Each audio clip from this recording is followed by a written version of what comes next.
ఏం చేస్తున్నావు విహాన్? ఎందుకు ఏం తోచట్లేదా నీకు ఈరోజు ఇంట్లో ఉండి?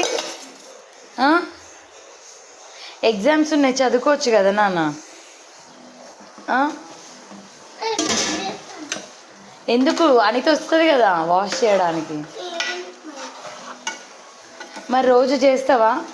హాలిడేస్ వస్తున్నాయి కదా, మండే ఒకరోజు స్కూల్కి వెళ్తే ట్యూస్డే నుంచి హాలిడేస్ వస్తాయి. చేస్తావా పని? అనితని బంద్ చేయాలా?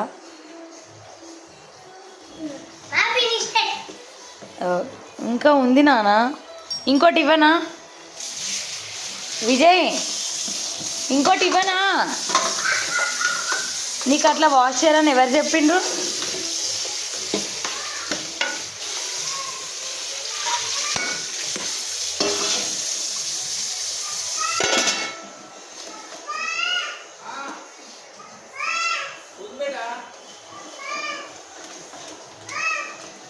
ఎన్నిసార్లు వాష్ చేస్తావు అట్లా విహాన్? ఎన్నిసార్లు వాష్ చేస్తావు అలా?